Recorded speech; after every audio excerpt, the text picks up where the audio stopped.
Yes, another reviewer. Excuse the lack of proper lighting, the electricity went out because of the storm, and I figured since everything I use to film is powered by batteries, I could use the ambiance to make my Halloween special that much better. I have Halloween decorations up, but due to the lack of power, you can hardly see them. Imagine what it was like putting them up in the dark. But anyway, I decided that because it's Halloween, I would review a creepy, spooky movie for you.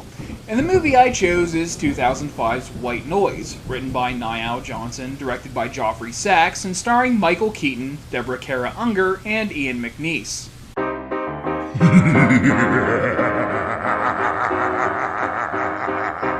There's really not much to say about the characters. There's one character that seems crucial, but really she's just this film's resident MacGuffin and broken record, so I won't be touching on her too much. Michael Keaton plays John Rivers, an architect who is a remarried father of one. He's dressing up as Batman this Halloween. He wanted to go trick-or-treating with his son from a former marriage, Michael, played by Nicholas Elia, who usually seems so eager to do things with his dad, but he says that trick-or-treating is for babies. Debra Unger plays Sarah Tate, a woman who runs a bookstore and has a deceased fiancé that, with the help of Raymond Price, is able to translate a message she received from him from beyond the grave. She's spending Halloween attempting to make a good Silent Hill movie. And Ian McNeice portrays Raymond Price, a man who lost his son and got into E.V.P. analysis when he was approached by someone who had been receiving messages from said deceased son. He's going to be dressing up as Winston Churchill for the 5th time. He's been doing it on days that aren't even Halloween. It's starting to get a little embarrassing. That's really all you can say about these characters. There's nothing else to them. None of them have a unique personality whatsoever. I guess I should mention that Chandra West plays John's wife Anna that dies within 15 minutes of the film, but it's no big deal. Really.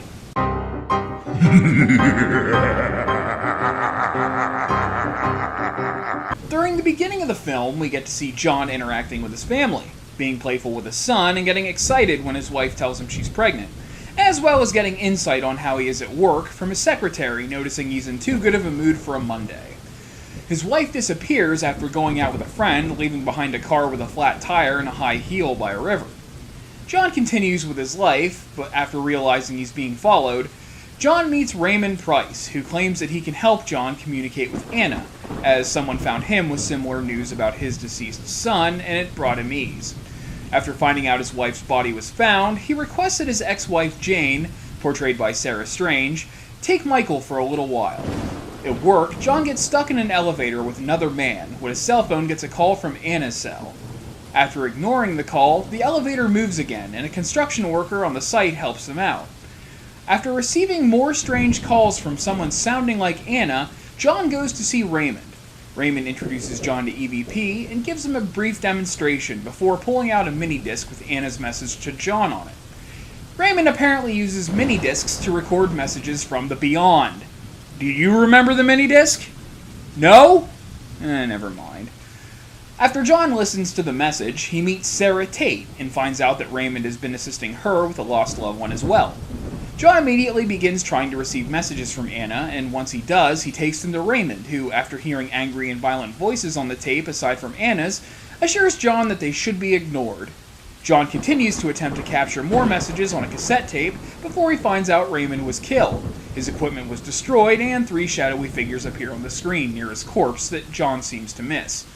After researching Raymond's notes, John finds more angry messages, but continues to research E.V.P. in his own home because, that didn't get Raymond killed or anything. Despite a psychic's warning to stop what he's doing, he continues his research, attempts to help people, and finds out he receives messages from people before they actually die. After finding jarring footage of a woman trapped in a car, along with his wife telling him to go, he follows the psychic's first bit of advice and goes to Willow Avenue to find a woman trapped in a car, begging for him to save her baby. He does so, but the mother doesn't make it. Analyzing E.V.P. becomes John's life as he neglects his son and work in favor of saving people and finding messages from Anna. He begins to understand that there's something wrong with his findings. He notices the shadowy figures, a group of male voices on multiple tapes, and many people he had found or came into contact with that disappeared or died recently, also contacted Raymond long before. With help from Sarah, he finds footage of a woman that had gone missing and believes she's still alive. But before he can go to save her, Sarah appears on the screen and she appears to be dying. John stays with Sarah to protect her, but the shadowy figures appear when John leaves the room. When he returns, she falls off the balcony. At the hospital, he's treated as a suspect, but decides to check the tapes to find out what to do now. All of his equipment is destroyed, but he's still able to find footage of his wife telling him to go now, with images of the lake where she died. He returns there and enters an abandoned building where he finds an E.V.P. set up similar to his. After being warned by a spiritual manifestation of his wife when she says the same line she says in the footage, "John, my love, go, please go now," he hears screaming and finds the missing woman tied to a chair with various tools of torture on a table nearby. The construction worker that helped him out of the elevator, appears saying that he can speak to them too, and he gives the women to them to appease them. John tries to stop the man from harming the woman when the shadowy figures appear and proceed to break all of his bones. Once the worst moment in cinematic history ends, a SWAT team then storms in, shoots down the construction worker, and finds John's broken body. At John's funeral, John's ex-wife, her husband, and John's son are in their car when the radio starts malfunctioning as they hear the voice of John saying, "I'm sorry." Mike smiles as their car drives off. Sarah sits alone in a wheelchair away from the funeral service, noticing how similar to white noise the wind sounds as it blows through the trees. Then there's a jump scare where literally nothing happens. She turns her head, the camera jerks, and there's a loud noise. Why? Why is this here? And then, of course, it shows John and Anna in the white noise together, and the movie is over.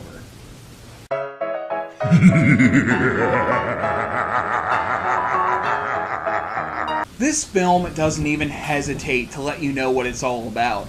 The characters haven't even appeared on screen yet, and they're starting with jump scares in the opening credits.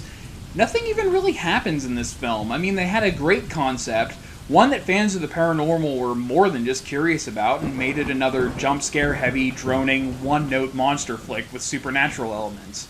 The writer of this film obviously didn't even know what E.V.P. was. He just heard the term, saw it was a popular topic with all the ghost hunting reality shows appearing at the time, and ran with it.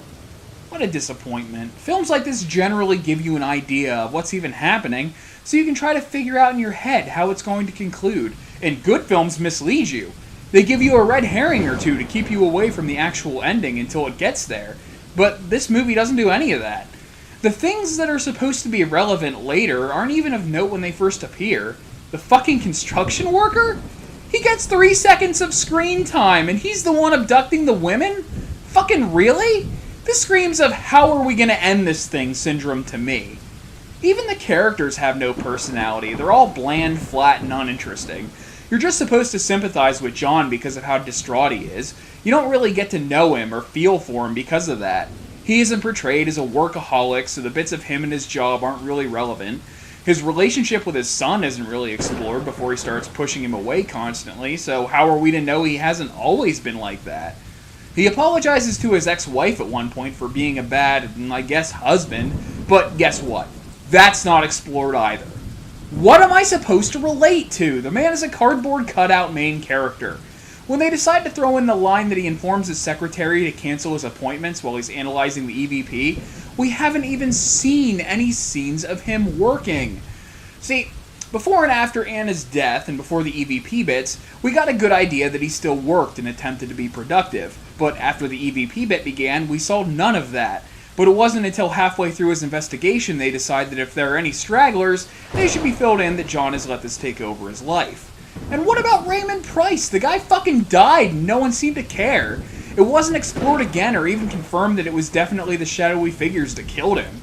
Shouldn't there be an investigation about that, or maybe Raymond showing up in the white noise? I just want a little consistency here, movie. I mean, you can't just kill people off to motivate the main character and change the rules about how death is handled. And don't tell me he was one of the people that tried to look through the looking glass. He wouldn't be in the white noise because then he'd see himself and it'd break the movie. No. Fuck you.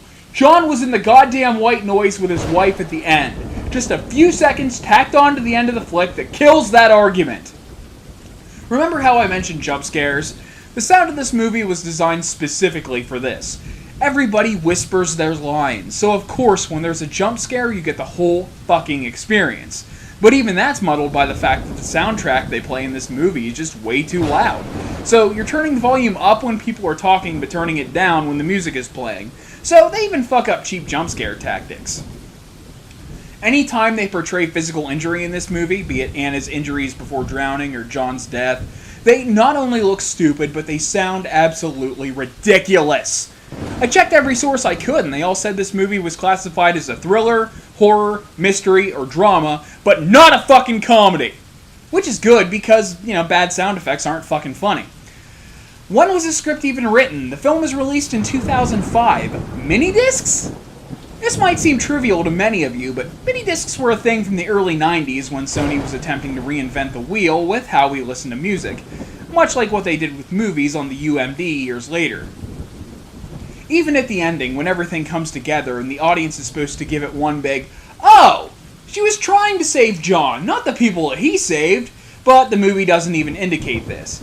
I didn't even realize it myself until the second time I saw this pile of shit that the whole time, when Anna's spirit is pleading for John to go now, she's pleading for him to leave the abandoned building at the end of the movie. What John is seeing in the clips is a spiritual manifestation of Anna that just fucking appears in the building. When did The Sixth Sense come out? 1999? This looks like some sort of M. Night Shyamalama ding-dong plot twist rip-off shit going on here. This film being so bad doesn't even make any sense to me. It's directed by the guy who directed Doctor Who the movie, featuring Paul McGann as the 8th Doctor. It's starring Michael Keaton, who's the star of Beetlejuice, Batman, Johnny Dangerously, Multiplicity. The list goes on, and this movie is pretty much just an hour and 39 minutes of this guy. So with that in mind, I place the blame solely on the writing.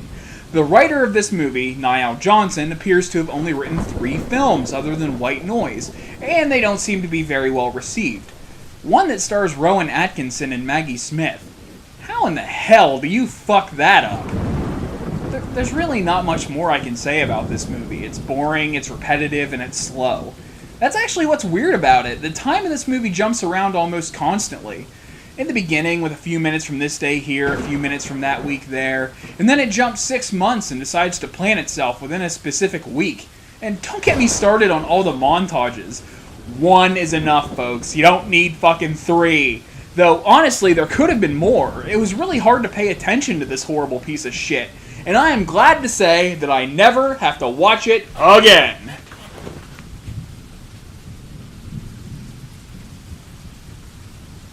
What the fuck?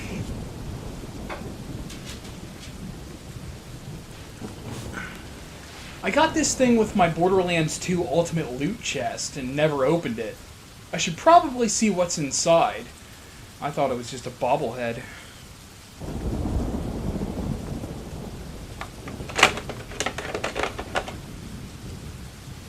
Tapes?